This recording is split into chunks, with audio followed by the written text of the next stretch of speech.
Hey, everybody, welcome to another episode of Windshield Time, the podcast where we help you use your windshield time to turn learning into earning. And Windshield Time is brought to you, of course, by Service Excellence. And if you're watching this, you know we're on video now. We've got a great new studio. James Walker, Harold James Walker Jr., a.k.a., did we say you were Gonky? I'm Gonky. Gonky. I'm Chris Elmore, the host. I'm Mover. Look that up if you don't know what that is. Mover ruins movies. Yeah. Watch the one on Top Gun Maverick. It's pretty awesome. Like and subscribe.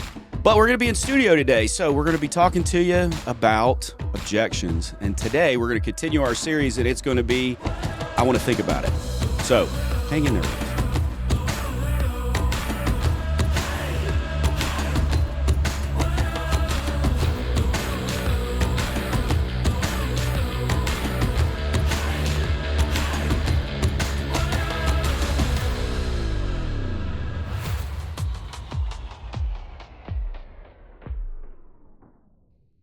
So, yes, you started laughing, and then you said to hold the. I started laughing because what was the thing? It was I said cloister. We asked Alex, our Alex Walker, our producer, watch his stuff on Amazon. By the way, you said because I asked, could we shut the door a little bit of the studio? Sure. And you're like, so we can be cloistered. And I asked, well, is it priests or nuns that are cloistered? Yeah. And then I don't even, the stream of consciousness, whatever it was coming out of your mouth, you went, cloister. I think it's nuns because it's more feminine. And then you went, oyster, moisture, cloister.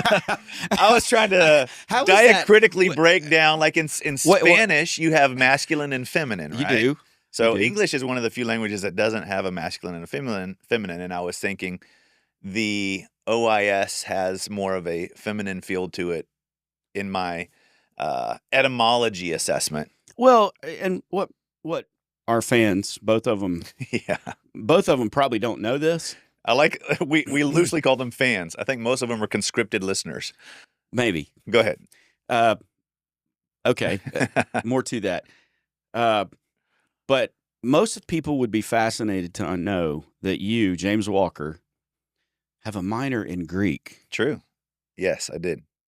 Yes. Do you want me to expound on that, or are you just going to make fun of me? Can you say turn learning into earning in No, Greek is a dead language. So believe it or not. What would the Greek people living in Greece speaking Greek say? I don't know how to speak that Greek. So strictly speaking, as we progress into making full fun of me, it's kind of like Old English we're as always opposed in to that English. mode. We're always in that mode. It's kind of like Old English versus English. Like people don't really speak Old English, but they speak English, same as Attic, Koine Greek as opposed to current Greek. So it's really read and written. It's not so much spoken. So I don't know. I don't actually speak Greek. I just read it. As you're talking slowly, the fun waned significantly. Hey, you brought up Margaret Thatcher last time we talked. I think that was a new low. I worked Margaret Thatcher at last time. Yes. There you go. You said, I'm even boring myself. That's true. Nothing keeps the podcast alive like Margaret like the hosts getting bored of their own topic. Oh man, you're exactly right. It reminds me of the Buggles. You remember the Buggles? The Buggles. The video killed the radio star. Right? This is going to be our issue here. I mean, nobody Alex knows that. Alex is even too old to remember the Buggles, or too young to remember the Buggles. Well, this new format. I mean, it's awesome. It's a phenomenal setup. It's going to be problematic for that one guy out there who actually does try to watch us and realizes that our auditory experience is much better. We're paying for him to watch it. Just so you know. Yes, true. Conscripted. Because he's literally he's sitting in the chair out there. I don't know where the other two are. Maybe he could add a laugh track so he would know, and the listeners would know when to laugh. Okay, yeah, that's probably good. Maybe he could add one over your diatribe on Greek. So, oh yes, thanks, man. Appreciate that. Well, we've had a little bit of family drama. We have. Your oldest, Mr. Keller. Yep, 18. We went out to Six Flags over the weekend to get a little bit of a quick breakaway for what's that called? Spring break. And that's what we still call it. Yeah. It's, how do I say it in Greek? It's a Springos Grecos. Grecos. And I love how you had to do this when you're that's when you Greek. He started complaining of a side ache, and then at 3 a.m. that morning at the Airbnb, he woke us up, took him to the ER. He had acute appendicitis. We had to do surgery. It was all done completely by robot, which is pretty cool. I haven't seen the bill yet, so we'll see what robots charge. Little robots charge. But it was frustrating because you're sitting there, the sweet people, but you're like, yeah, we need to get this out immediately. And I'm thinking, okay, let's rush him into ER. And then like 7 hours later, they're finally like, okay, we're going to take him to surgery. Hold on. Did they say stat? They did not say stat. Did they say immediately or stat? Because stat means right now. Right now. Immediately means as slow as the wheels of the machinery turn. That's right. You've heard of the wheels of justice turn slowly? The wheels of the medical profession, even slower.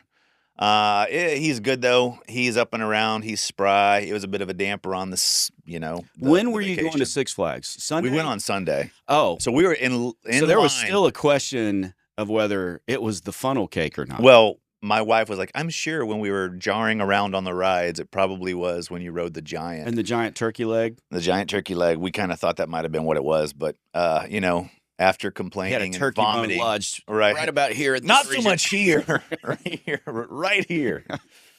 Yeah. So he's good. He's coming out the other side. My other boy's 16. He's literally yesterday turned 16, taking his driving test today, and he's going to be accredited as a driver, hopefully, God willing, as a Texas driver tomorrow. Accredited. Whatever that word is. Licensed? I'm so used to speaking in other languages. English is not my how you say academia. We got to do this. Accredited. Any Mediterranean language is like this. Always. You speak Maltese? Maltese. Maltese. I have no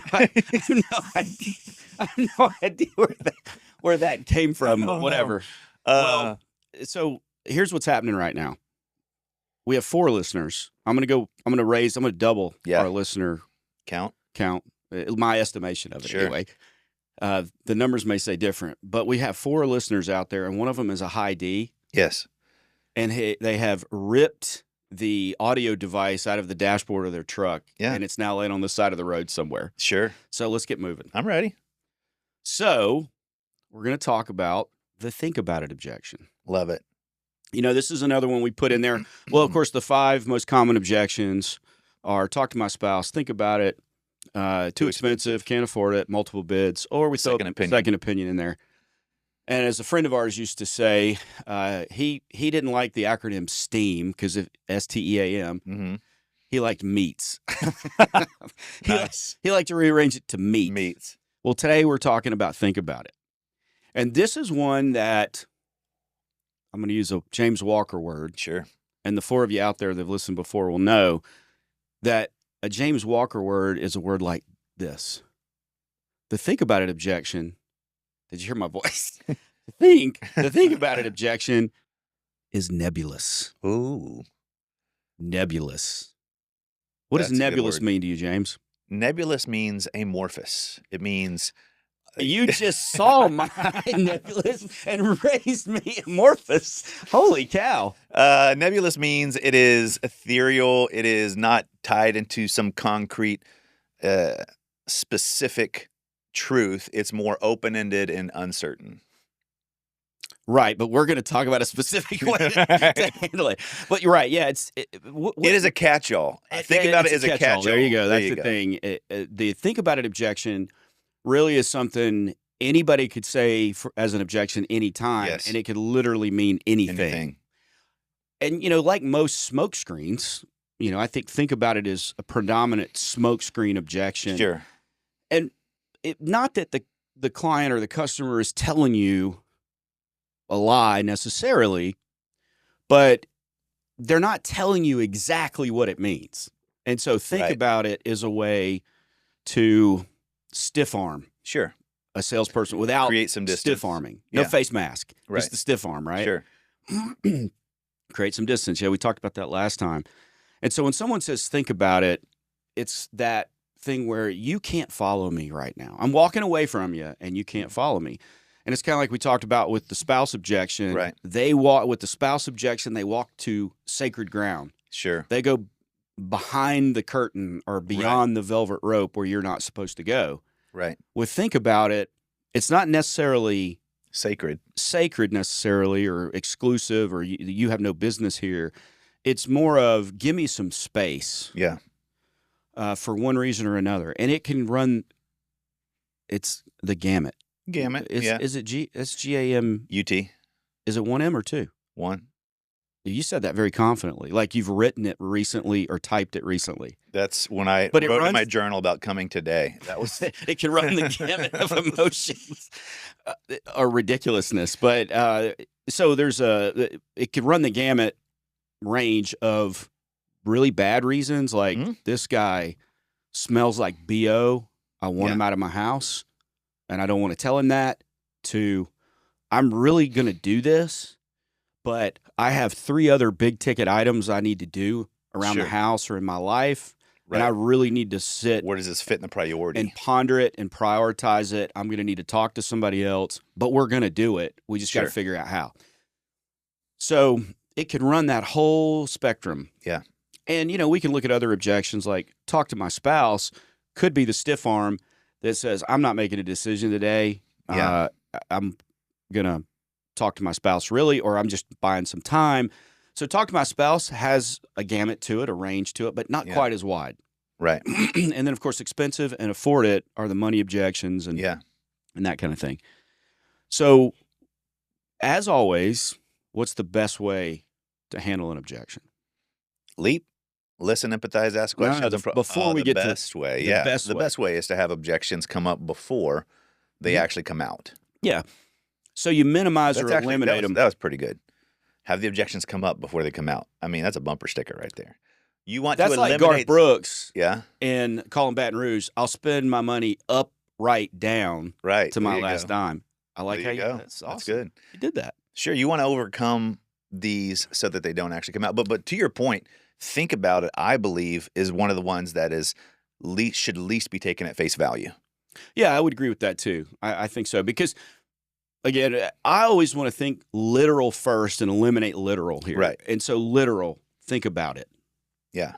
Is that I need 5 minutes to depending on who edits this, if it edits, this is where I would go, and there would be a thought bubble that comes above my head with text. It'd be a very dim bulb. I should do this. Very, very dim bulb there. Thank you. Not real bright. Well, I didn't say light bulb. 20 volt. No, I said thought bubble. I know. I'm with you. I'm sorry. Take another drink. Yeah. Believe me. Hey, you need it. Alex, if we can. So they rarely are just going to go somewhere, sit, and, our buddy Rodin, the thinker, they're rarely going to do that. Right. Now, but don't think that somebody once in a while may not want to do that. For sure. They might exactly do that. Maybe they need to go in their room and sit in their favorite chair and put on their music. Or maybe they need space away from you. Maybe they need space away from you, yeah. I think that's actually a preponderance of the time when they do need it. It's not just, they don't need a whole bunch of time to think about it. They just need space to think about it. Yeah. Preponderance, ladies and gentlemen. James Walker. So, yes. I apologize for using words that are readily accessible They're probably not going to sit and think about it, but it's possible but not probable. Right. Then we start thinking about probabilities and we think the farthest out probability, like, is my body odor so strong that they just want me out of the house, right? I'm good. So far. I'm good.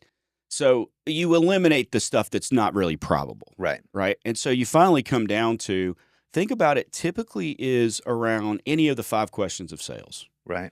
Why should I have you do it, et cetera, those kind of things. The 5 questions, it's around that. When should I have you do it? All that stuff. How much is it going to cost? It's typically around one of those things. So they have to they have to get someone else involved. They have to take action of some sort or whatever. But I think most of the time they think about an objection is to buy time to do something else. Agreed. And so we talked about this when we talked about talk to my spouse and how it was sacred and we're really not supposed to follow and that kind of thing. I think we got to push on it. Right.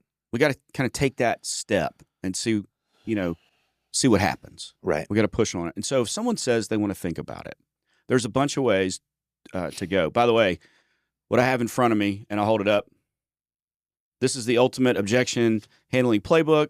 This is available on our website. All you got to do is put in your info. You can get a copy of this. And it talks about all of the objections that we're talking about. I can't afford it. I need to talk to my spouse. Where's think about it? You're too expensive. I need to get 3 bids, which is one we're going to talk about later. I need to think about it. Okay. So we could move to clarifying the truth. We can, we empathize, all these kind of things. Well, we leap to handle it. And that's one thing we can't remember. And again, fundamentals, handle it before it comes up. And you do that by following your process. For us, it's press play. You want to make sure that you're doing all the trust and value, credibility items, agenda, all that stuff. Because when you get to this point, you'll know I've done all I could to take care of trust and value, at least in the unspoken way that I would need to do it. So you're following your process is always the best way to handle the objection. You minimize or eliminate it. That's the goal. And remember, when you do get an objection, it's not a no. That's the thing. Unless it's a no, but then guess what? If they're like, no, I'm not doing that, get out. That's not an objection. That's a denial. That's a command right there. Right. That's what it is. So it's never going to, I mean, you'll get some no's, but an objection is not a no. An objection means there's something else that needs to be dealt with before they can say yes. It might be their unbelief. It might be affordability. It might be any of these things that we talk about. And that's when we go to LEAP, listen, empathize, ask questions, and problem solve. And any objection you can think of, and we've talked about before, objections far out there, like, well, Jupiter is in the ascendancy, and I never make big purchase when Jupiter's in the ascendancy. Right. I don't know if you've ever. Never had that personally, but I know Matthew has. Probably. So any objection like that, you have to be, you can leap it. Doesn't matter what it is. You can leap it. So we listen. And fundamentally, we listen to understand, not to respond. Because if we listen to respond, we're just a trick pony. That's all we are.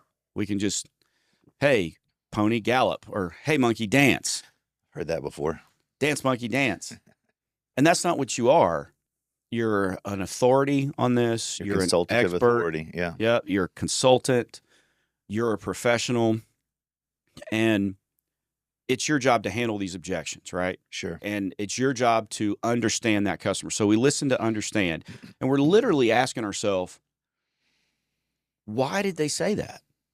Not, oh, they said this. Let me access file 307B and say those exact words. That doesn't require any kind of communication skills. Right. That's rote recall and recitation is all that is. And we want to avoid that. So we're going to listen to understand. Then we're going to empathize. Doesn't mean we're validating. Doesn't mean we're saying, oh, that's too expensive. Yeah, it is expensive. No, we're not doing that. We're not. Well, I say we're not validating, but we're kind of validating. We're acknowledging how they feel, and we're letting them know we understand it. We may not agree with it. Sure. Well, so with this specific objection, I need to think about it. I've been on ride-alongs with sales guys who have empathized by saying, yeah, if you're like me, you need to sleep on something like this. And we're inserting information into the conversation that doesn't necessarily need to be there. So we're redefining a process that we don't even know if that's their process. What they mean. We don't even know. So that's I think that, like, for me, one of my best uses of I need to think about it is, hey, I completely understand. This is a lot to think about. It's a validation that this is something worth considering. Don't say, hey, I get it. This is an expensive decision. You say, this is an important decision. This is meaningful. This has weight, gravitas to it. So I understand. There's a lot to think about here. Gravitas.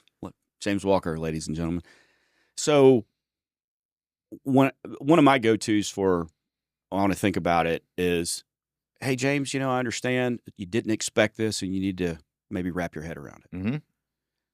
So I'm acknowledging that it's unexpected because it was. Sure. They didn't wake up 2 days ago thinking, oh, I'm going to have to call a guy out to fix my water heater. Right. No, they woke up thinking, I'm taking a hot shower this morning. Sure. Probably didn't even think about it because they've turned the water on 500 times before that and taken a hot shower, probably 1,000 times and had a hot shower. Yeah. So it's definitely unexpected. The other thing, it's probably more than you thought it was going to be. That, and I would probably say something like that around a money objection.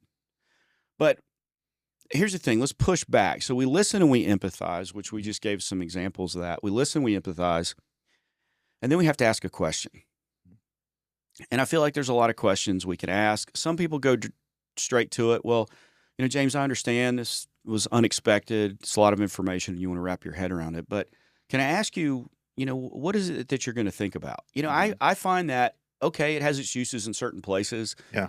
But I think it's a little bit direct sometimes. Sure. And of course, then we talk about reading profiles, disc profiles. But for me, the first thing I'm going to do is acknowledge it, understand, let them know I understand. Then I'm going to ask a question that's a pushback question. And it's going to be something like this. James, I understand. It's a lot of information. It was unexpected. And you probably want to take a minute to just kind of wrap your brain around it, go through it. I tell you what I'm going to do. I want to give you that opportunity. And so what I'm going to do is I'm going to give you 5 or 10 minutes. I'll go outside. I'll do this, do that. Yeah. Make it something useful. I'll do this, do that. And then, I'll come back in and say 10 minutes. And then you can tell me what you've decided to do. How does that sound? Now, I pushed back. I said, okay, you told me you want to think about it. I'm taking you at your word. Sure. Knowing that there's probably something else behind the think about it. And so now what are you going to do? You're either going to object to that. Yeah. And give me the reason you're objecting to that. Or you're going to go, oh, well, that'd be great. Thank you. Yeah. Okay. All right. Well, see you in 10 minutes. Sure. There's even one out there, the porch light. Have you heard the porch light one? Don't know if I have. What's the story? So like it might be a couple. It's a bigger ticket item. You're just talking to a couple. You're sitting there with them at the kitchen table, and they're like, well, we really need to think about it. Turn the porch light on when you're ready. Yeah. So I tell you what, I'll go outside and give you 10 minutes, 15 minutes to think about it, and I won't bother you. Just tell you what, just when you're done, you've thought about it, and you've decided what you want to do, just turn the porch light on, and I'll come back in, and we can talk about it. You can tell me what you've decided. Any of those, we're doing a couple things. We're pushing back, and here's why I like to push back on this one. How long, when you're making a decision like that, okay? Like, for instance, you have a pool at your house. Sure. It was there when you moved in, and great house, beautiful house, great pool. But right after you moved in, you had some problems with the pool, right? Sure. Yeah. And it wasn't, $500. We got the O-ring fixed on the pool pump or whatever. Right. No, it was a significant thing because I remember you telling me about it. Right. Probably added a few of the gray hairs to your head, too, based on what I heard. Sure. And so how long did it take you to make that decision? I mean, did you agonize over it for weeks? Or No, did you purely move from thinking about it to strategizing about it? Well, I think that we strategized about it. I mean, a lot of things come into play. If it's the middle of winter, you're like, hey, I can put this off. I mean, there's just there's a context there on each scenario. But if it's May 25th. You got a pool party coming and the kids' birthdays and stuff. Yeah, you're like, well, we just need to get this done, right? And I think that so you move off of are we going to do it to how are we going to do it to how we're there. You go. That's the thing, right? So I think people move quickly about. They've already made a decision. Yeah. If it's a no, it's a no. Yeah. If it's a maybe, and they say I'm going to think about it, then yeah. But I think most people go quickly from yes or no to yes, but. Sure. And the but may be, I want to do it, but I got to talk to my spouse, or I want to do it, but I'm getting advice from my dad who's a contractor, right. Or I want to do it, but we've got these 3 other things going on, or whatever it is. We're going to do it, but I just need to call my spouse and just make sure that's cool. Yeah. And so I want to push back on it because I want to find out if it's true or not. So I'm pushing back on what's possibly a smokescreen to get to the true condition. Because a couple of things. Number one, most people think when they have someone in their home, and it's a bigger ticket item that they're having to make a decision on, they feel like I can't make the decision on the spot for that amount of money. Right. I need input from my spouse, or I need to check my bank, or I need to check with a friend to see if it's a good idea because I know they had this done. I just need to digest it. Yeah.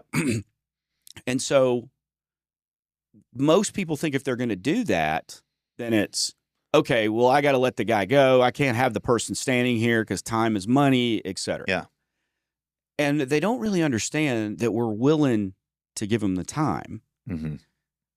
Now, I don't want to give them a week, but I'm willing to give them some time while I'm there to do the thing they need to do to make it happen.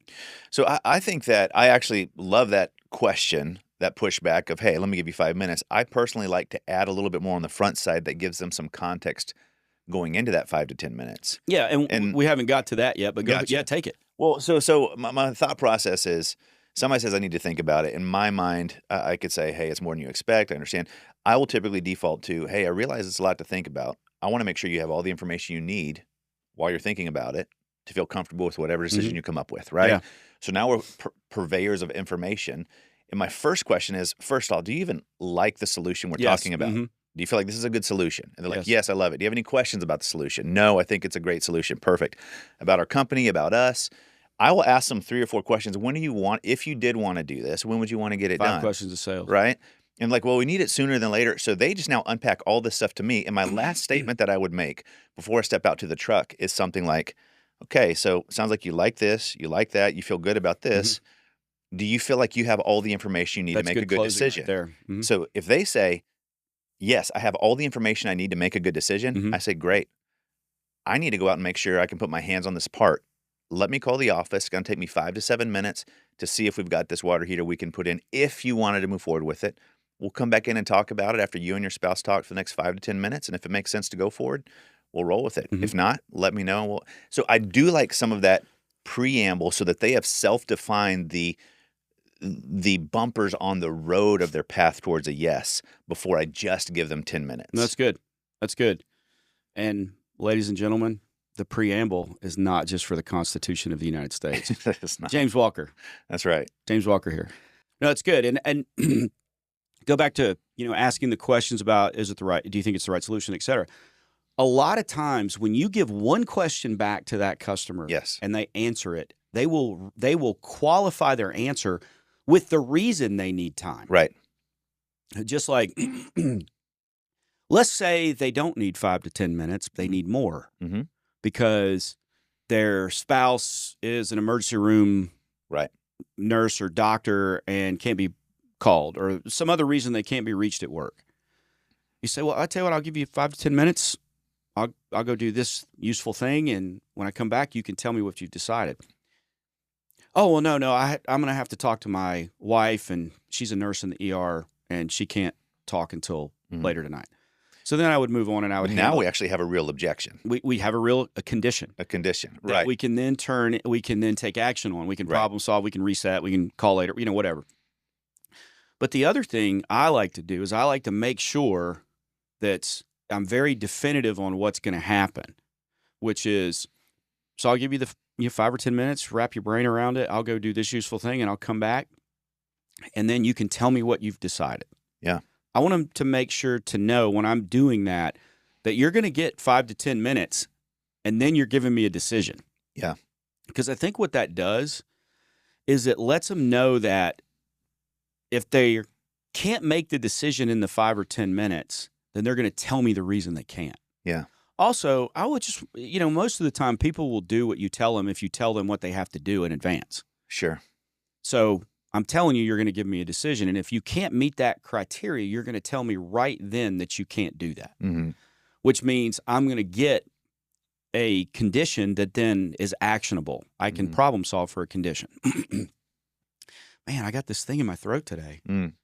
I don't want to sound all whatever, but I did a hard workout yesterday and a lot of hurt your throat, heavy breathing, grunting. Yeah. Getting up out of You're a chair. that guy. You're that guy in the gym, aren't you? I got up out of the chair for 35 minutes straight. I don't know. It just and then you get the drain and whatever. But see, that's why I find, even though think about it as a very nebulous objection, I like it when I get it because I know that I'm going to get the true condition on it. Because very rarely is someone going to tell you, no, I just need to think about it overnight, or no. Some people could say, and the think about it objection could turn into, they may say, I want to think about it, but then they say, well, we need to pray about it. Yeah. Okay. If you're a believer and you feel confident, say, okay, well, let's pray about it. Yeah. I'm a believer and I'm confident. I got a friend. I don't know that I would do that. Right. I got a friend who would do that. But yeah, you're just going to have to respect that because then that's a condition. I need to talk to God or whoever about this. It's just like Jupiter's not in the ascendancy, whatever. That's just their belief system, and their belief system has to go into this too. And so that might be a condition. But I know that I'm going to find out a condition if I get to think about it because the question that I'm going to ask is going to cause them to qualify. If they can't do what you're saying, they're going to qualify it. Right. And that's going to give you an actionable condition. Now, it may be one you have to reset or come back later. You might have to go into, it might be, that's just a lot of money for us right now. So it wasn't think about it at all. It was probably figure out how they can afford it. Well, now my objection changed. And so now what do? You go back, LEA, again, to see if you can P. Sure. So we always LEA before we P, James. That's been my issue this whole time. Yes. I left you an opening there. I can't take it. And you didn't. It's because Alex is here? Yeah, it's awkward. It's embarrassing. You can't pee when somebody's watching. So. And there we are. Yes, we got there. All right. I was going to thought you were going to say something about washing your hands. So, am I supposed to do that? With this objection, there's a lot of places it could go.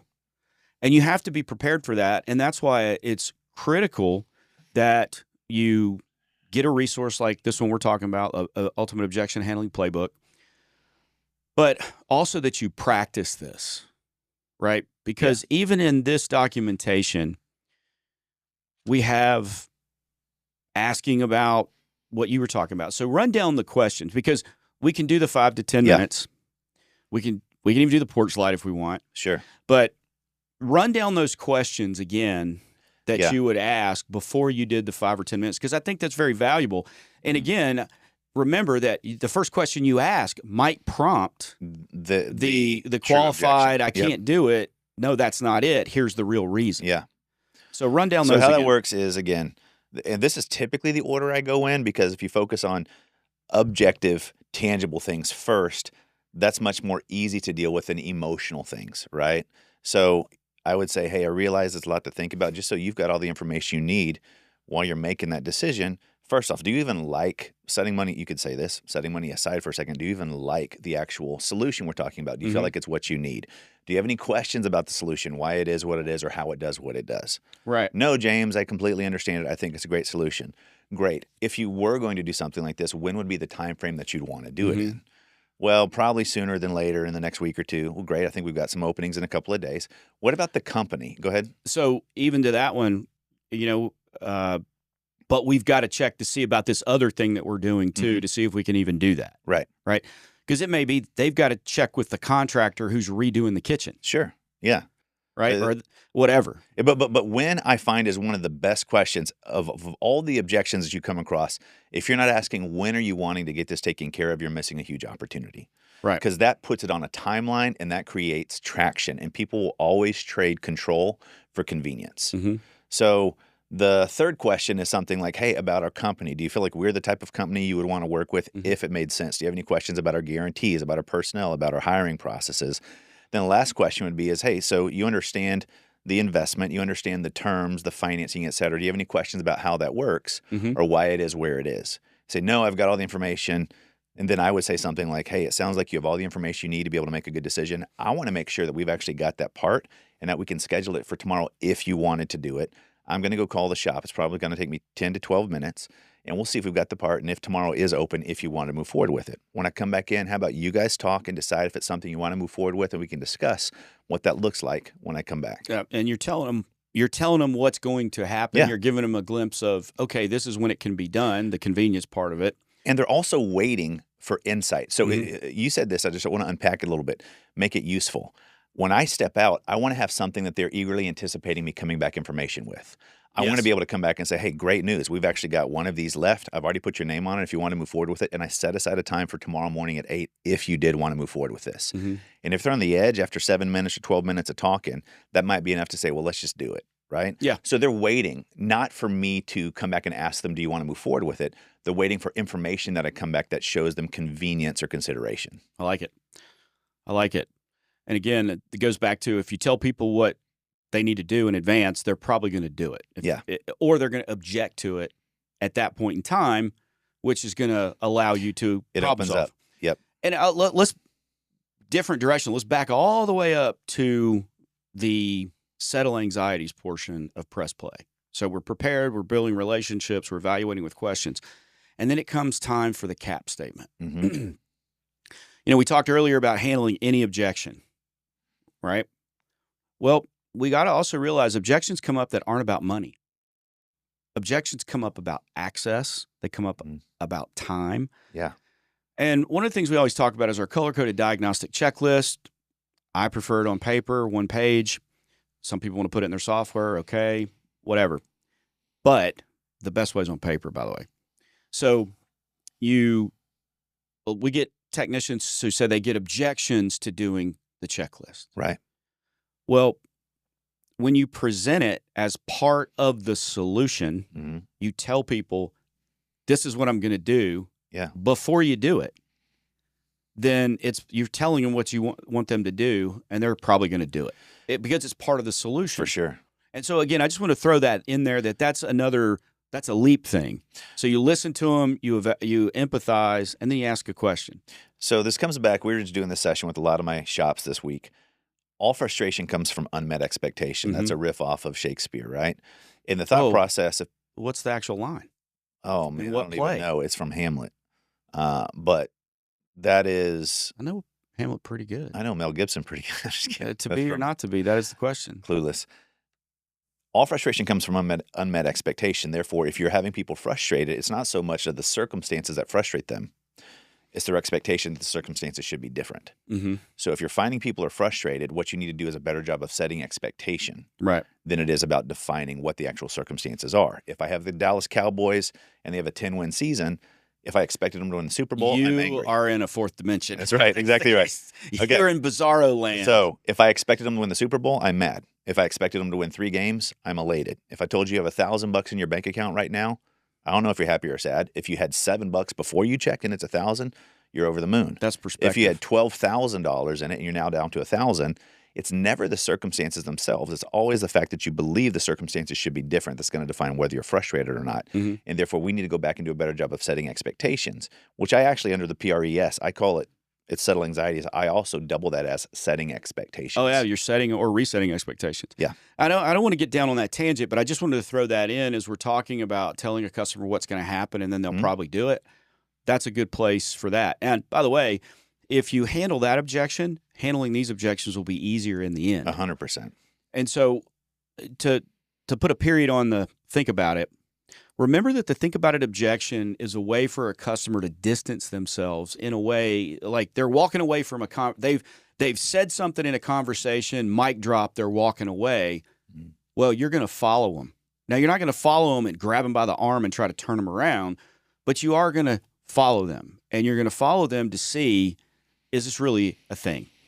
But it's not even, is it really a thing? Because they rarely just, should I do this?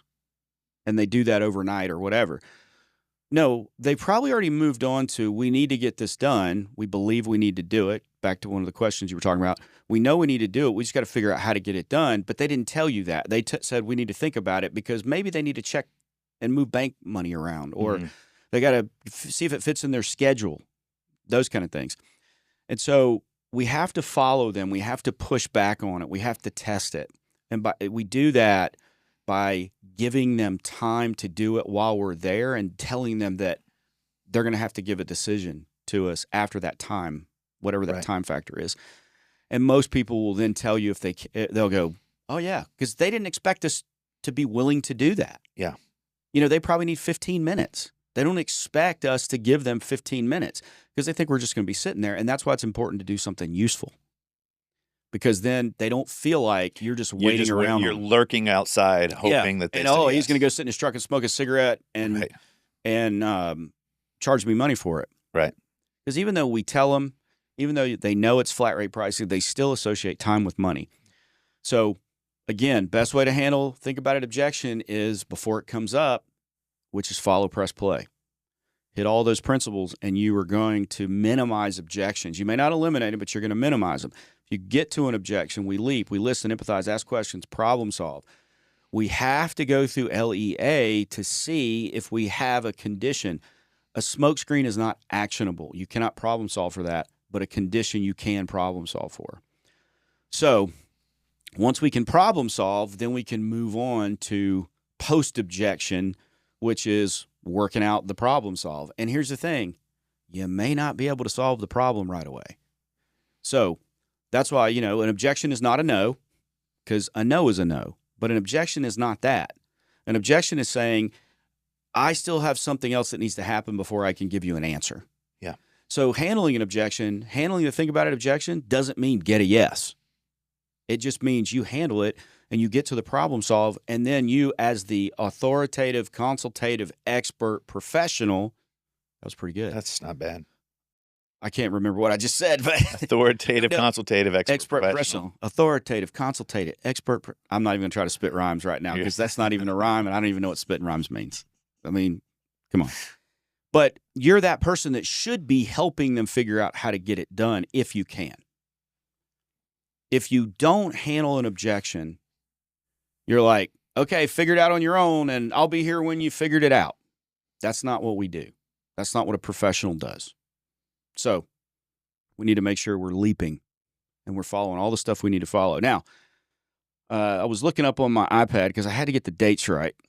Now, if you want to learn more about what we do here to get hold that up, James, the ultimate objection handling playbook that we have on our website, www.serveextra.com. I think you can look that up, but you'll definitely see some ads on Facebook or wherever you can click that link. Or if you can't find it, let one of us know. We'll send it to you. Also, check out our next classes. Our next sales class is May 5th through the 7th. The tech class is May 8th through the 10th here in lovely Buda, Texas. Not Buda, Buda, Texas. And if you want to get in touch with James Walker, how do they do that, James Walker? 254-230-5266 is my cell phone, james@serveextra.com. And if you want to get a hold of me, 254-733-7109 or elmore@serveextra.com. Now, James, I need you to look into the camera while flashing blue steel and say what we do here at Service Excellence. Please don't do that. I will. That was a misstep on my Le part. Tigre. At Service Excellence, we turn learning into earning. I don't know why I have to giggle every time you do that, but thanks, everybody. We'll see you. Take care.